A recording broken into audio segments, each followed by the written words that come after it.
बिस्मिल्लाहिर्रहमानिर्रहीम। अस्सलामु अलैकुम। दिलों का सुकून कौन नहीं चाहता। ज़रा आँखें खोलें और देखें कि कुरान को ना मानने वालों ने अपने दिलों के इत्मीनान और सुकून के लिए कैसी कैसी बुरी आदतों और बुराइयों का सहारा लिया हुआ है। सैकड़ों अक़साम के शराब और मुंशियात और नींद की गोलियों में दिलों का सुकून तलाश करते हैं। गंदे लिटरेचर और गंदी तस्वीरों से दिल बहलाने की कोशिश करते हैं। फहाश फिल्में और ड्रामे देखते हैं। कुत्तों और खिंजीरों से दिल लगाते हैं, लेकिन उनके दिलों को सुकून नहीं मिलता। ऐसा क्यों है? क्योंकि दिलों के खालिक ने सूरह राद में फरमा दिया है, जान लो कि अल्लाह ही के ज़िक्र से दिलों को इत्मीनान नसीब होता है। अपने दिल के इत्मीनान और सुकून के लिए हमें अल्लाह के ज़िक्र से दिल लगाना होगा। कुरान करीम ज़िक्र भी है, हमारे दिलों की बीमारियों की शिफा भी, हमारे लिए हिदायत और रहमत भी है। इस कुरान को नाजिल करने वाले अल्लाह सुब्हानहू व तआला ने सूरह यूनुस में फरमाया, लोगों तुम्हारे परवरदिगार की तरफ से कुरान की शक्ल में नसीहत और दिलों की बीमारियों की शिफा और मोमिनों के लिए हिदायत और रहमत आ पहुँची है। और अल्लाह सुब्हानहू व तआला सूरह तहा में नमाज के बारे में फरमाते हैं, और मेरी याद के लिए नमाज कायम करो। अरे मोमिन, बंदे को दिल के इत्मीनान और सुकून के लिए और क्या चाहिए। हदीस कुदसी में है कि अल्लाह सुब्हानहू व तआला फरमाते हैं, मैं अपने बंदे के गुमान के मुताबिक होता हूँ जो वो मेरे साथ रखता है, और जब वो मुझे याद करता है तो मैं उसके साथ होता हूँ। अगर वो मुझे अपने नफ्स में याद करता है तो मैं उसे अपने नफ्स में याद करता हूँ, और अगर वो मुझे किसी जमात में याद करे तो मैं उसे ऐसी जमात में याद करता हूँ जो उस जमात से बेहतर है।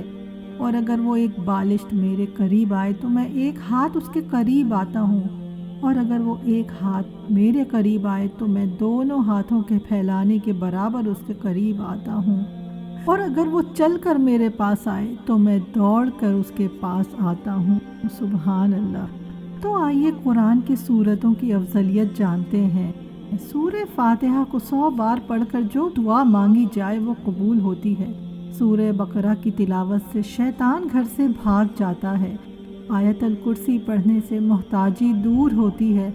सूरह कहफ पढ़ने वाला दज्जाल के फितनों से हमेशा महफूज रहता है। वालदैन की कब्र पर हर जुम्मा सूरह यासीन की तिलावत करने से उसके हुरूफ की तादाद के बराबर उसके गुनाह बख्श दिए जाते हैं। सूरह वद्दुहा पढ़ने से मुश्किल दूर होती है।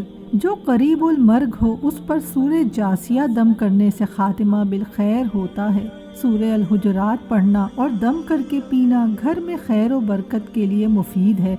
सूरह काफ पढ़ने से जो बाग होते हैं उनके फलों में कसरत होती है। सूरह रहमान 11 बार पढ़ने से तमाम मकासिद पूरे होते हैं।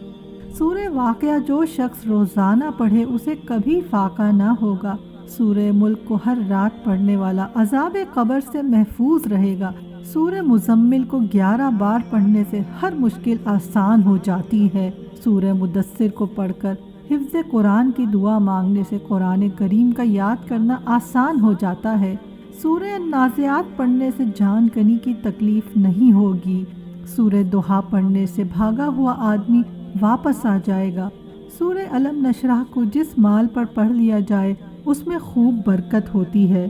सूरह तीन मरतबा पढ़ने से इखलाक और किरदार बेहतर होते हैं। सूरह अलक में जोड़ों के दर्द का इलाज है। सूरह कदर जो सुबह शाम पढ़े अल्लाह अज़्ज़ा व जल उसकी इज्जत बढ़ा देगा।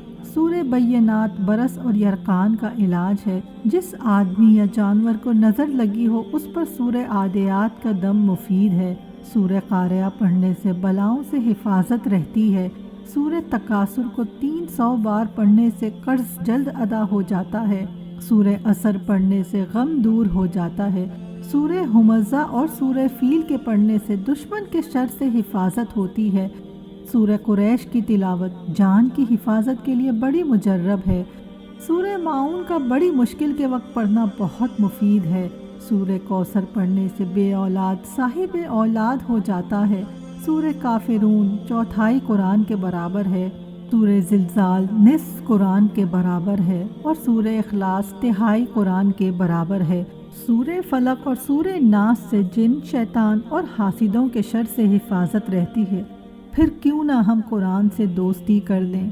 ہمارے رب کا کتنا بڑا احسان ہے ہم پر کہ جس اطمینان و سکون کو اہل باطل اپنا کثیر سرمایہ خرچ کر کے بھی نہیں پاتے، ہمارے رب نے ہمیں مفت میں دے دیا ہے۔ یہی نہیں بلکہ اس کے علاوہ بھی وعدہ ہے وسیع مغفرت و بڑے ثواب کا، جیسے سورہ احزاب میں فرمایا، بکثرت اللہ کا ذکر کرنے والے اور ذکر کرنے والیاں، ان سب کے لیے اللہ تعالیٰ نے وسیع مغفرت اور بڑا ثواب تیار کر رکھا ہے۔ سبحان اللہ۔ ذرا غور کیجئے ہمارے پروردگار نے ہمیں کتنے شرف و اعزاز سے نوازا ہے۔ اگر ہم قرآن کی تلاوت کریں، اس کا ترجمہ پڑھیں، اسے سمجھیں اور اس پر عمل کریں اور اپنے رب کا ذکر کریں تو ہمارا رب بھی ہم جیسے حقیروں کو یاد کرتا ہے۔ سبحان اللہ۔ تھوڑی سی محنت اور کاوش سے اللہ سبحانہ و تعالیٰ کے ذکر میں دل لگا کر ہم ایسے خوش نصیب ہو سکتے ہیں کہ ہمارا رب اپنے عرش پر اپنے مقرب فرشتوں کے درمیان ہمارا ذکر کرے گا۔